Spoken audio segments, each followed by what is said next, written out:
consoles have finally caught up to PC. Yeah, I said it. Hey, I'm Calf. I just got out of the shower. Thanks for clicking on the video. Before this current console generation hit, there was no question what platform I would play my multi-platform games on. PC, duh. PS4 and Xbox One never had the horsepower to run the majority of their games at 60 FPS, which, disclaimer, I'm a guy that is all about performance.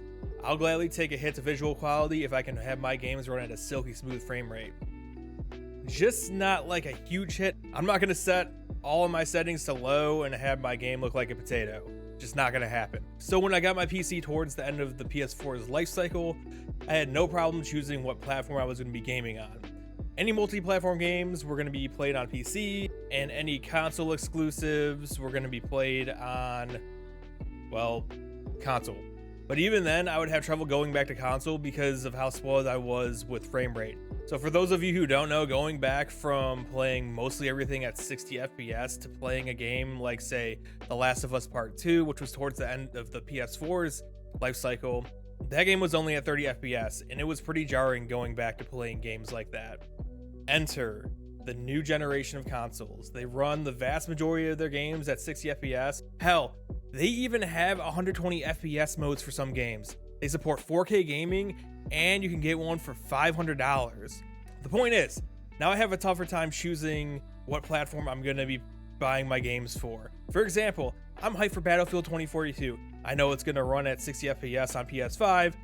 It'll run at a higher resolution than my PC, and I'll be able to play on my 65-inch 4K HDR TV. Now, the main draw on playing PC, at least for me, is the ability for me to, well, play at well above 60 frames per second on my 144Hz monitor, and with a mouse and keyboard, which, by the way, is the superior way to play any FPS.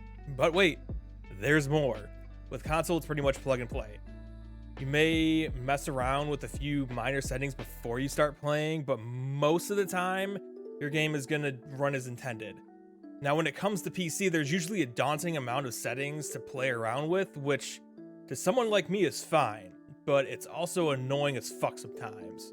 See, since there's so many PC builds out there, between processor, GPUs, RAM, motherboards, all that sort of stuff, a lot of the games that you're going to download, they're not going to be optimized the best. I would say more often than not, I'm spending the first few hours of playing a new PC game messing around with the settings, either trying to get the best frame rate or trying to fix stuttering or some other dumb shit. So basically now I'm asking myself, do I want to play this game with a controller or mouse and keyboard? Do I want to play this game on my 1080p 144Hz monitor or my 65-inch 4K TV, but be limited to 60 frames per second?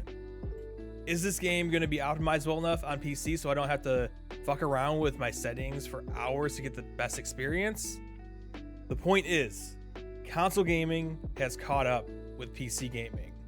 Console gaming has always been far less expensive, but now with being able to game at 4K 60 FPS for as little as $400 for a digital PS5, pretty legit. PC gaming will always be ahead in terms of visuals and performance when you have the newest hardware. When you have like a medium or older hardware build like I do, then they're pretty much on the same playing field. But for the majority of consumers, they just want fun games that just work. Thank you so much for watching. If you enjoyed the video, hit the like button. It helps a ton with pushing this video through the YouTube algorithm. If you feel that I have earned a spot in your sub feed, hit that subscribe button. Later.